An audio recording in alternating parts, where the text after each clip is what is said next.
Please have a seat please. Sir मैं आपको क्या छू सकता हूँ? कहाँ छूना चाहते हो मुझे? क्या हंस क्यों रहे हो अश्लील लोगों? मतलब हाथ पे, मुंह पे, कहाँ कहाँ छूना चाहते हो? पैर छूना चाहते हो? अरे नहीं नहीं नहीं, मैंने इमेजिन किया था कि आप रेड शर्ट पहन के आओगे, फिर मैंने कहा थोड़ी ना sir red sir. Law of attraction है ना? मैंने सच में करना। आपने सोचा, इमेजिन किया कि सर आएंगे रेड शर्ट में, और सर रेड शर्ट में आ गए, और आपने कुछ इमेजिन किया था जो सच हुआ? आपके साथ आकर वहां बोलूंगी। आपने ये भी इमेजिन किया था कि आप मेरे साथ में यहां पर आकर के बोलोगे। अब इसको मैं झूठा प्रूव करके ही रहूंगा। Hence proved law of attraction does not work, क्योंकि आप यहां पर आकर के नहीं बोलने वाले आज तो। सबसे पहले thank you very much. Now my question is sir कि सच और झूठ, ये जो लड़ाई हमारे दिमाग में चलती रहती है, मैं ऑब्जर्व करता हूँ सर कि कभी कभी जब हम सच बोलते हैं ना, तो हमारी लाइफ में प्रॉब्लम्स और बढ़ जाती है। एंड कभी कभी कोई हार्मलेस झूठ बोलने से प्रॉब्लम्स इजीली सॉल्व हो जाती है। और ये दिमाग के अंदर भी होता है और बाहर भी, स्पेशली बाहर की दुनिया में ये ज़्यादा है। बिकॉज अगर मैंने झूठ बोला मेरे घर पे, पेरेंट्स को कभी कभी उनको बोलना पड़ता है। हाँ, जैसे फॉर एग्जांपल वो आए, कमरे पे नॉक किया, पूछा क्या कर रहे थे अंदर, तो आपने कहा Exactly. पढ़ाई कर रहे थे। हाँ। पढ़ाई तो मैं नहीं करता सर, वो उम्र अभी 25 का हूँ, तो पढ़ाई तो खत्म हो गई। बट कोई भी चीज़ में, रिलेशनशिप में, एनीथिंग, तो सर हम झूठ बोल देते हैं, फिर दिमाग में चलते रहता है, नहीं मैंने झूठ बोला, मैंने कुछ गलत किया, और हार्ट बीट्स बढ़ जाती है, कुछ होने लगता है, नर्वसनेस। उनको तो पता चलने ही नहीं वाला है, बट फिर भी वो होता है। आप कर क्या रहे थे कमरे पे? मैं कुछ नहीं कर रहा था सर, मैं जनरली आप जस्ट कुछ नहीं करते? सो ये मेरा क्वेश्चन है सर, ट्रूथ वर्सेस ये जो ऑकवर्ड हंसी होती है ना आप लोग, ये मुझे बहुत पसंद है। जब समझ भी आ रहा है थोड़ा थोड़ा और नहीं भी आ रहा है। तो ये मेरा क्वेश्चन है सर, सही वर्सेस गलत, ट्रूथ वर्सेस झूठ। It's a very good question. कितने चाहते हैं मैं इस क्वेश्चन का आंसर दूं? योर क्वेश्चन इज कि जो सच है, अगर वो हमने बोल दिया तो बहुत प्रॉब्लम हो जाएगी, एंड इट्स अ फैक्ट। इतना कुछ है मेरे पास बोलने के लिए जो मैं नहीं बोलता हूं, क्योंकि अगर वो बोला तो कोई सुन नहीं पाएगा। सच बहुत कड़वा होता है, और कड़वा किसको अच्छा लगता है? कड़वा इज लाइक एन अटैक। जैसे कोई मिठाई की दुकान पे आप गए और मिठाई खाई और वो कड़वी है, तो वो एक तरह का अटैक नहीं है? ऐसे ही किसी को कुछ ऐसा बोल देना जिसकी वजह से उसको पेन हो, that is a verbal attack. कुछ लोग हैं जिनमें करेज होता है ऐसा कुछ करने का, लेकिन उसके रेपरकशंस भी होते हैं, और उनके साथ जो हुआ वो सिर्फ वही जानते हैं। फॉर एग्जाम्पल, किसी ने कुछ बोला और उसको जेल हो गई, तो जेल एक्चुअल में क्या होती है वो आप में से बहुत सारे लोगों को तो पता ही नहीं होगा। कुछ को ही पता होगा, कितनों को पता है? ये कैसा सवाल था, मैं भी क्या पूछ लेता हूं। तो शक्ल से ही क्रिमिनल्स लगते, पूछने की क्या जरूरत है? तो सच की क्या इंपॉर्टेंस है? सच बोलना इतना जरूरी नहीं है, सच देखना और समझना जरूरी है। नहीं तो आप खुद झूठ में जी रहे हो, that is a bigger problem. क्योंकि अगर आप सच जानते हो तो एटलीस्ट आप झूठ की तरफ नहीं हो, सच की तरफ हो लेकिन बता नहीं रहे हो, क्योंकि बताया तो गड़बड़ हो जाएगी। मानो 100 में से एक आदमी है जो सच की तरफ है, बाकी 99 है जो झूठ की तरफ है, तो उनके झूठ को जैसे ही क्वेश्चन किया जाएगा वो 99 मिल करके उस एक को मार देंगे, सूली पे लटका देंगे। पास्ट में हुआ ही है ऐसा, अभी भी होता है। तो उसमें क्या करना होता है? खुद सच देखना होता है, और इस दुनिया में टैक्टफुली, समझदारी से, स्किलफुली एक्ट करना होता है। अगर कोई आपसे बहुत ज्यादा पावरफुल है और उससे लड़ने लग गए तो आप बेवकूफ हो। तो अब इसमें प्रॉब्लम क्या होती है कि अगर आप झूठ में जीते हो तो झूठ का कोई अंत नहीं है। झूठ का कोई एंड होता है क्या? झूठ मतलब क्या? एक कहानी, एक नैरेटिव। झूठ कुछ भी हो सकता है कि यहां पर एक शक्ति है जिसको मैं देख पा रहा हूं, आप लोग नहीं देख पा रहे। अब ये क्या है, सच है झूठ है? किस मुंह से कह रहे हो कि झूठ है? सुबह से रात तक यही सब तो करते हो। अपने अंदर झांक करके देखो, आपको समझ आएगा मैं बोल क्या रहा हूं। किससे मांगना चाहिए, किससे मांगते हो, क्या मांगते हो, क्यों मांगते हो? कभी पूछते हो अपने आप से क्वेश्चंस? अब मैं आपको जवाब नहीं दे रहा, यानी मैं सच नहीं बोल रहा, क्योंकि वो आप सुन नहीं पाओगे। तो मैं क्या कर रहा हूं? आपसे क्वेश्चंस पूछ रहा हूं। वो क्वेश्चन आपको अपने आप से पूछना है, नहीं पूछना है, वो आपकी चॉइस है। ये भी आपको मजाक लगा ना, अभी जो मैंने बोला, हंसे आप सारे के सारे कि यहां पर एक शक्ति है जो आपकी जिंदगी बदल सकती है, जो भी आपको चाहिए आपको मिल जाएगा उससे, आपको सिर्फ ऐसे हाथ जोड़ करके बैठे रहना है। अगर थोड़ी देर तक मैं ये करूं ड्रामा, तो आप भी सारे शुरू हो जाओगे। आप कहोगे यार ये बंदा कह रहा है, गलत थोड़ी ना होगा, इसके इतने करोड़ फॉलोअर्स हैं, ये यहां बैठा है, हम वहां बैठे, इसमें कुछ ना कुछ तो होगा। ये हंसने वाली बात नहीं है, सुबह से रात तक ऐसे ही जी रहे हो, सच का तो कोई अता पता है ही नहीं, सच से कोसों मील दूर है हम, अपने आइडियाज में जी रहे हैं, कॉन्सेप्ट्स में जी रहे हैं, मेंटल कंस्ट्रक्ट बोलते हैं इसको। अपने माइंड में एक दुनिया बनाई हुई है, एक पास्ट है आपके माइंड में विच इज मेमोरी, और एक फ्यूचर है जिसको इमेजिनेशन बोलते हैं। इसके अलावा जी कहां रहे हो? कभी अपने आप से क्वेश्चंस पूछते हो? तो इसमें प्रॉब्लम क्या है? मुझे कोई प्रॉब्लम नहीं है, जियो। प्रॉब्लम यह है कि इसका कोई एंड नहीं है।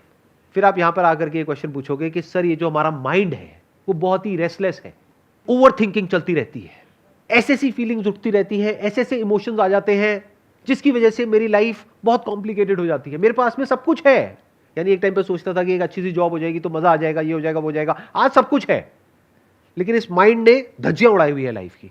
ऐसा होता है? नहीं होता है। माइंड में जाकर के एंटैंगल्ड हो जाते हो ना। क्यों? कभी पूछा है अपने आप से? क्योंकि ना तो इमेजिनेशन का कोई एंड है, कहां तक इमेजिन कर सकते हो? कुछ भी इमेजिन करते रहो और इमेजिन करके डरते रहो, उसका क्या एंड है? कैसे बचोगे उससे? सोचा है कभी? देखो दो ऑप्शंस है, ध्यान से समझना। एक है कि आप बिल्कुल ही बेवकूफ हो, तो बोलते हैं इग्नोरेंस इज ब्लिस। जैसे जानवरों के लिए, खुद के लिए कोई प्रॉब्लम नहीं है अगर आपने एक जानवर को पाला है, तो जिसने पाला है उसके लिए प्रॉब्लम है। जानवर तो इनोसेंट है, उसको तो अपना पेट भरने से मतलब है, जब तक खाना मिल रहा है उसको कोई दिक्कत नहीं है, रहे चले जाएगा। बहुत लोग ऐसे ही होते हैं, सोचने समझने की शक्ति नहीं है, क्योंकि सारी प्रॉब्लम तब शुरू हो जाती है जब सोचने की शक्ति तो है लेकिन सही सोचना नहीं आता है। अगर आपकी थिंकिंग झूठ पर बेस्ड है तो आपको कंट्रोल करना बहुत आसान है। कोई भी आकर के आपको कुछ भी बोल देगा और आप उसके बहकावे में आ जाओगे और आप उसके वश में हो जाओगे। जब भी आपका टाइम खराब होगा तब, और टाइम कब खराब होता है? हमेशा ही खराब होता है। टाइम अच्छा कब होता है? आप में से कौन है जिसकी लाइफ में बहुत अच्छा टाइम चल रहा है? हाथ ऊपर करना जरा। ज्यादा टाइम तक रहने वाला नहीं है। सब कुछ अनित्य है, यानी सब कुछ टेम्पररी है। अच्छे के बाद बुरा आता है, बुरे के बाद अच्छा आता है, बट जो हमारी अंडरलाइंग स्टेट है वो बुरी ही होती है, क्योंकि जो मिल जाता है वहां पे ध्यान नहीं जाता है। जितनी सैलरी मिल जाती है वहां पे ध्यान जाता है, या जो नहीं मिली है उस पे ध्यान जाता है, या जो साथ वाले को ज्यादा मिल गई है वहां ध्यान जाता है। जो अभी हेल्थ परफेक्ट है वहां ध्यान जाता है, मतलब हाथ पैर आंखें कान नाक सब कुछ सलामत है, वहां ध्यान जाता है, या हल्का सा दांत में कहीं पे दर्द हो रहा है वहां ध्यान जाता है। समझ गए क्या होता है? This is life. तो अब थोड़ा ध्यान से समझते हैं। प्रॉब्लम्स दो तरह की है, एक है फिजिकल, एक है साइकोलॉजिकल। फिजिकल प्रॉब्लम्स के लिए क्या चाहिए? पैसा चाहिए।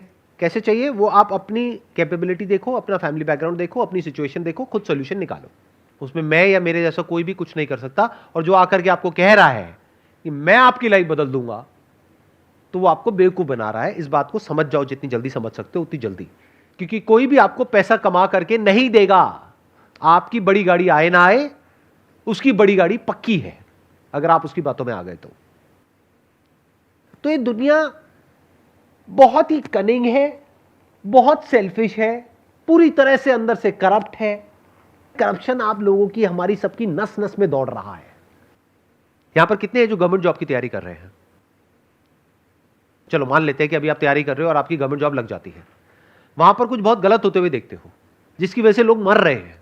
आकर के अपने घर में बात करते हो अपने पेरेंट्स से कि ऐसा कुछ हो रहा है, क्या मैं आवाज उठाऊं, क्या मैं कुछ बोलूं, किसी को कंप्लेंट करूं, क्या मैं उनसे लड़ूं? तो आपके पेरेंट्स क्या कहेंगे?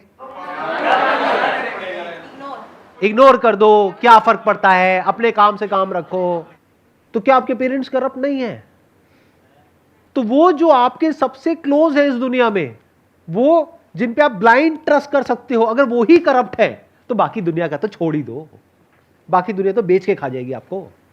तो इस दुनिया में you need to be as strong as possible, as fit as possible. क्यों? इसलिए नहीं कि सामने वालों को डोमिनेट करना है या अपनी उस पावर को, अपनी उस पोजीशन को यूज करना है सामने वालों को दबाने के लिए, उनको डराने के लिए, उनका टॉर्चर करने के लिए। इसलिए नहीं, इसलिए कि ये दुनिया आपका टॉर्चर ना कर सके, ये दुनिया आपको ना दबा सके, ये दुनिया आपका नाजायज फायदा ना उठा सके। इसलिए you need to be as fit as you can. Survival of the fittest is the law of this universe. अभी जैसे आपने बोला था लॉ ऑफ सर्वाइवल फिटेस्ट वाला लाइन, तो सर जब भी ये लाइन दिमाग में आती है तो ऐसा लगता है कि जैसे फिर सही गलत का सारा डिफिनेशन ख़त्म हो गया। क्योंकि अभी जैसे आपने एग्जांपल दिया था कि आप गवर्नमेंट जॉब कर रहे हो, वहाँ पे आप देख रहे हो कि कुछ गलत हो रहा है, लेकिन ये हमको पता है जो गलत कर रहा है वो इस टाइम पे पावरफुल आदमी है, ठीक है। तो सर फिर जब हमको ऐसा लगने लगता है कि यही है, अभी तो ये पावरफुल है, लॉ ऑफ सर्वाइवल इसके लिए काम कर रहा है क्योंकि वो उसने खुद को पावरफुल बनाया है, कोई उसको तो टॉर्चर नहीं कर सकता।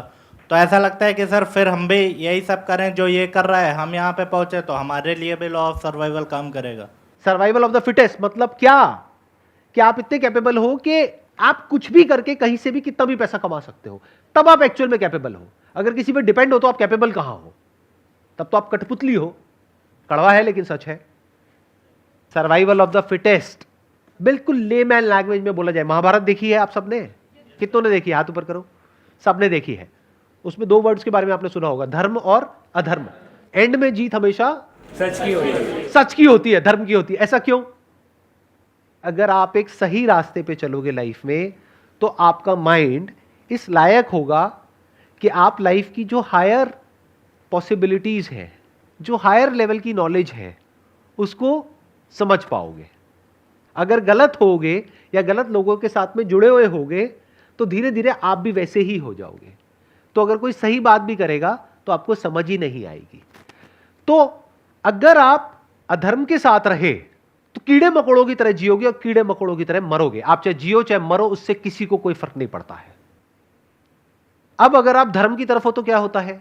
अब ये सुनने में थोड़ा मॉडर्न नहीं लग रहा होगा आपको, ये वर्ड्स ठीक लग रहे हैं? समझ आ रहा है? देखना, पहले मैं इसके भी डेफिनेशन क्लियर कर देता हूं। जब मैं धर्म और अधर्म ये जो वर्ड्स यूज कर रहा हूं तो मेरा मतलब क्या है।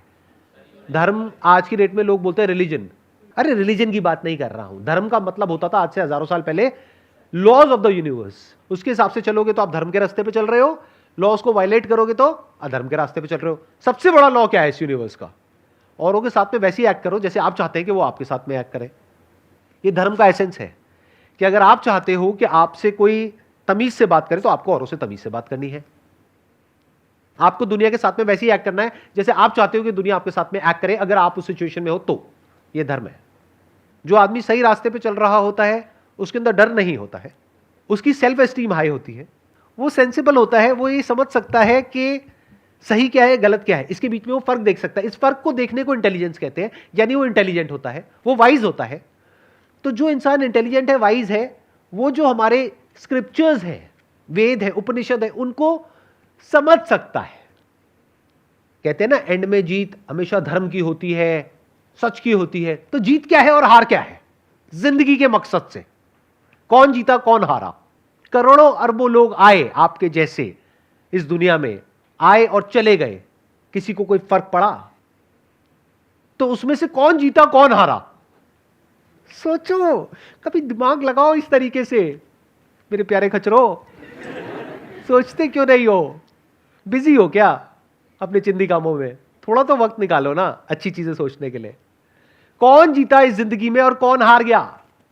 जिंदगी का जो हाईएस्ट पॉसिबिलिटी है, ह्यूमन होने का जो एक्चुअल में मतलब है, जिसने उस पॉसिबिलिटी को एक्सप्लोर कर लिया और जिसने उसको अचीव कर लिया, वो जीत गया, बाकी सब हार गए। तो करोड़ों अरबों खरबों लोग हार गए और कुछ लोग जीत गए। कौन है वो कुछ लोग जो धर्म के रास्ते पे चले? अगर आप एक पक्षी हो तो आपकी लाइफ का पर्पस क्या है? उड़ना। अगर वो पक्षी उड़ ही ना पाए पूरी जिंदगी, जमीन पे ही जिया जमीन पे ही मरा, तो क्या कहेंगे? वो जीता या हारा? हार गया। ऐसे ही इंसान की जिंदगी की हाईएस्ट पॉसिबिलिटी क्या है जो जानवर नहीं कर सकता? ऐसा क्या है जो इंसान कर सकता है? इंसान खुद को जान सकता है, जानवर खुद को नहीं जान सकता, क्योंकि जानवर एक क्वेश्चन ही नहीं पूछ सकता, हु एम आई। तो ये क्वेश्चन आप पूछ सकते हो और आपके अंदर वो इंटेलिजेंस है कि इस क्वेश्चन के एंड तक आप जा सकते हो। ये है जीत, बाकी सब है हार। और जिंदगी में जीतने के लिए आपको धर्म के रास्ते पे चलना होगा। धर्म के रास्ते पे वो नहीं चल रहा है जो आलसी है, धर्म के रास्ते पे वो चल रहा है जो मेहनत करता है, हार्ड वर्क करता है, स्मार्ट वर्क करता है, कुछ भी करके लाइफ में आगे बढ़ रहा है, अपने आप को स्ट्रांग बना रहा है। ना वो दुनिया का भला कर रहा है, ना वो दुनिया का बुरा कर रहा है। ध्यान से सुनना मेरी इस बात को। जैसे दुनिया का बुरा करना अपने आप में एक कीड़ा है, ऐसे ही दुनिया का भला करना भी अपने आप में एक कीड़ा है। ये लोग बड़े खतरनाक होते हैं। अपना भला कर लो, एक्चुअल में जो भला है, यानी जान लो कि आप क्या हो, उसके बाद इस दुनिया को जो आपसे चाहिए होगा ना, वो दुनिया ले लेगी। ऐसा कोई ना कोई इंसान आ जाएगा जो आकर के ऐसा उल्टा पुल्टा एक क्वेश्चन पूछ लेगा और कुछ बोलना पड़ेगा, नहीं तो क्वेश्चंस वही होंगे जो हमेशा होते हैं। और फिर आप क्या कहोगे कि जितने भी क्वेश्चंस हैं उन सबके जवाब तो आपने दे दिए हैं, सारे क्वेश्चंस कवर कर लिए हैं। अरे असली क्वेश्चन पूछा भी है कभी? अगर सही क्वेश्चन पूछोगे तभी सही जवाब मिलने की पॉसिबिलिटी है। अगर इस क्वेश्चन को आप अपने आप से पूछते हो, हु एम आई, और इसके जवाब तक पहुंचने भी लग जाते हो, तो आप देखोगे आपकी थिंकिंग में एक रेडिकल चेंज आएगा। झूठ धीरे धीरे हटता चला जाएगा लाइफ में से, और जो सच है वो आपके सामने होगा। सच जैसा है, जो है, वो आपके सामने होगा। और सच चिंदी बातों का नहीं कि मुझे ये चाहिए, मुझे वो चाहिए, मुझे वो चाहिए, नहीं, कि लाइफ क्या है, डेथ क्या है, भगवान क्या है, ये यूनिवर्स क्या है, डिजायर क्या है, थॉट क्या है, फीलिंग्स क्या है, इमोशंस क्या है। जो भी क्वेश्चंस एक्चुअल में इंपॉर्टेंट है वो सब इसमें कवर हो जाते हैं एक क्वेश्चन में, दैट इज हु एम आई। और अगर इसको आप पूछ ही लेते हैं तो आपके जीतने की शुरुआत हो गई। यही कह लो कि अगर आपने सिंसियरली इस क्वेश्चन को अपने आप से पूछ लिया है और इसका आंसर ढूंढ रहे हो तो आप जीत गए। आगे आंसर मिलेगा नहीं मिलेगा उसको छोड़ दो, आंसर क्या मिलेगा और कौन बताएगा आपको कि जो आपको आंसर मिला वो सही है या गलत है। एक ढंग का क्वेश्चन तो पूछा। एक साइंटिस्ट वो नहीं होता है जो आंसर देता है, आंसर तो लेक्चरर देता है। साइंटिस्ट वो होता है जो क्वेश्चन पूछता है। तो आप एक साइंटिस्ट हो। किसके साइंटिस्ट हो? लाइफ के साइंटिस्ट हो, अंदर की दुनिया के साइंटिस्ट हो। और अगर वो हो तो इंसान होने का जो हाईएस्ट गोल है वो आपने अचीव कर लिया है। साइंटिस्ट दो तरीके के होते हैं ना, एक बाहर की दुनिया के और अंदर की दुनिया के। तो अगर आप बाहर की दुनिया में साइंटिस्ट बनते हो तो अवार्ड मिलेंगे, पैसा मिलेगा।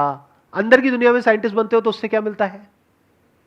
एक पीसफुल माइंड मिलता है। आपको पहली बार समझ आता है कि साइलेंस क्या होता है। आपको पहली बार समझ आता है कि प्रेजेंट मोमेंट होता क्या है।